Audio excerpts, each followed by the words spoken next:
The Oakland Athletics, who have been the punching bag of Major League Baseball for the past couple of years, may have the most attractive trade chip come this year's deadline. And of course, I'm talking about Mason Miller, who has been dominant, the closer to start this season. So I'll break that down and much more in this episode of 3 Up, 3 Down.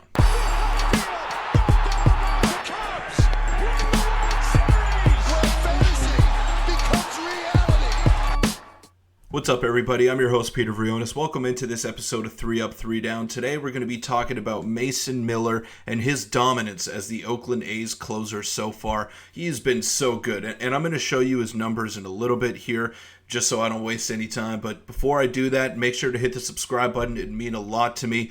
We're on the road to 1,000 subscribers. Let's hit the 100 mark first.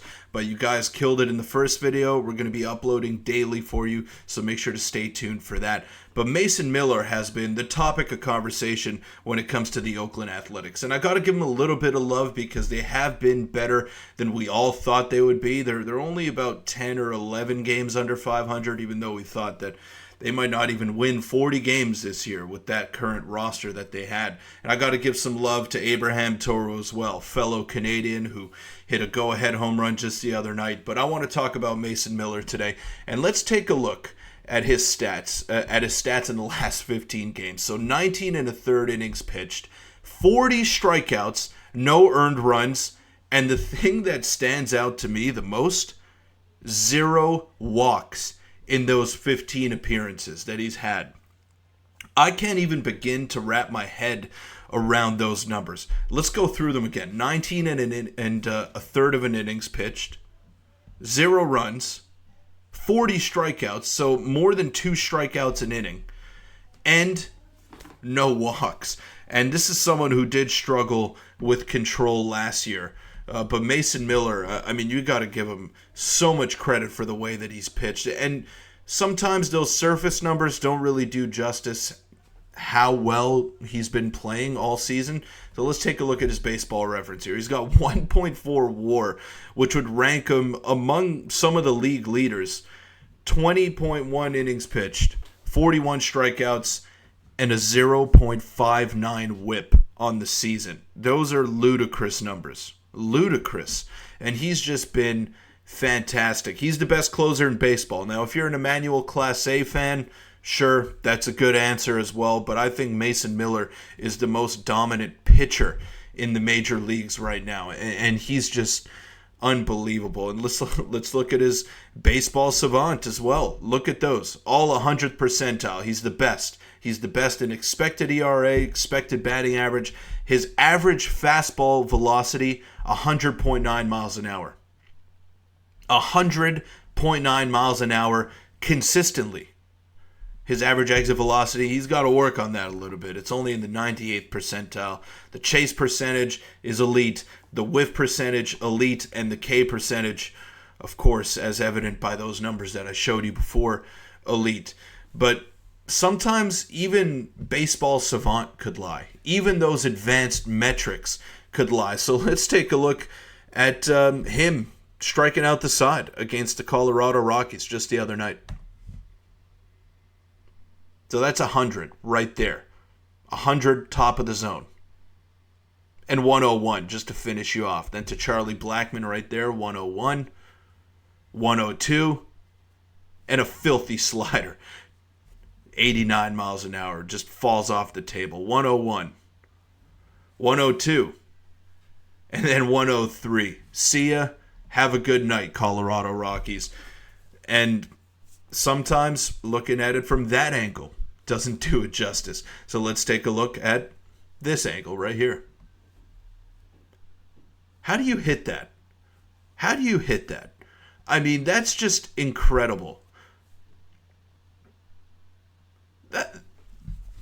I have no words. Mason Miller is just an otherworldly superstar right now. And this is the slider right here to Blackmon. It looks even more ridiculous in that angle right there. Shout out to Shea Langoliers for finishing that off. And again, top of the zone. And this is the 103 right here. Get geared up for this. Jesus. What do you do with that? what do you do with that if you're an opposing hitter? You just got to go up there and pray. Like, let's look at these numbers again. They're video game numbers.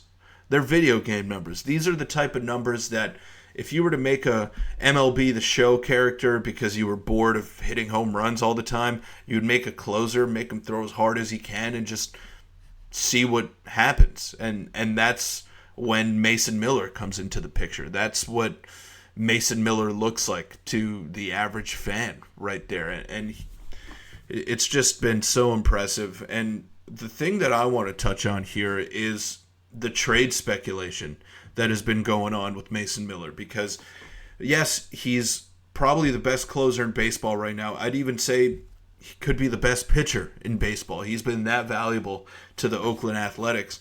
And he's got 5.5 years of major league roster control left. This is his official rookie season right here. And 5.5 years of a guy who throws 103, that's going to cost you a pretty penny on the open market. And he's been generating interest from the Yankees, of course, because the Yankees are in on pretty much everybody. The Chicago Cubs have been a team that have floated up as well as a potential landing spot for him. The Toronto Blue Jays, whose bullpen has really struggled as of late. And he is a Pittsburgh guy, which is why I'm wearing the Pittsburgh Pirates cap today. What if we see him in Pittsburgh? What if he goes there and pitches with Jared Jones and Paul Skeens for the foreseeable future? That would be a lot of fun as well. But I'm just trying to wrap my head around what a potential trade package would be for a guy like Mason Miller. And that's the big question mark here. Like, what would you have to pay to go out and acquire this guy? So we got to remember, a quick disclaimer here, that he's had pretty significant amount of injuries in his career. He's 25 years old, so it took him a while to get to the major leagues. Kind of took a bit of an obscure path to get there.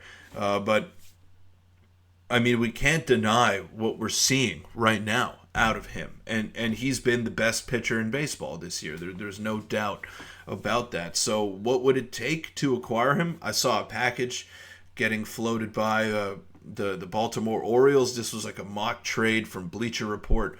Let's just take a look here. Mason Miller is generating trade interest per Ken Rosenthal. So Rosenthal notes Oakland's asking price on Miller is steep, and of course it's going to be steep. Why would it not be? He's got 5.5 years left of control. He's the best closer in baseball. He throws hard. He's got ridiculous stuff. But you just wonder, is he going to be able to hold up? Is his arm going to be able to throw 100 to 103 consistently on a nightly basis? Now, the one thing with him is that he has been very efficient, and he hasn't been walking guys. So that's a good barometer to telling you that, yeah, this is probably sustainable. He can probably keep doing this. Maybe not at the clip that he's doing it right now, but his value is at an all-time high, especially considering the years of control that he has, the way that he's been performing this year for the A's. You got to go out and shop him, unless you think he's part of your solution in a couple of years' time when you are in Las Vegas. I just don't know. I don't know if they're going to hold on to him, because closers are up and down, and they are inconsistent unless they're elite. And Mason Miller, all signs are pointing towards him being elite for the foreseeable future. So a package that I saw from the Baltimore Orioles was Heston Kjerstad, which is their number 5 prospect, one of the top 100 prospects in baseball. Power hitting outfielder, lighting it up in AAA. Didn't quite figure it out at the big league level this year. But that's the centerpiece of the package. It's got Kobe Mayo as well, and I forget the last name, but it was another top 20 prospect in the Orioles system, which is a steep price to pay for a closer who you don't really know if he can hold up his body, that is. We know that the stuff is there. We know that the talent is off the charts, but can he do this consistently year in, year out? That's a question that we don't really have the answer to right now with Mason Miller. So I think it would be smart for the Oakland A's to shop him, because a lot of teams need bullpen help at the deadline, and he would bolster a bullpen like nobody else could in in Major League Baseball right now. So it would make perfect sense to go out and shop him if you're the A's.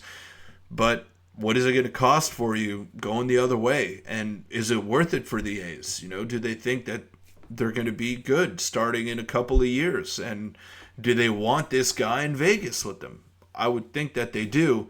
But if you get a boatload of prospects in exchange for a closer, prospects that can play every single day for you, you're probably going to have to pull the trigger on that move. But that'll wrap it up. Thank you so much for watching this video of 3 Up, 3 Down. Stay tuned for tomorrow's episode. Not sure what it's going to be on yet.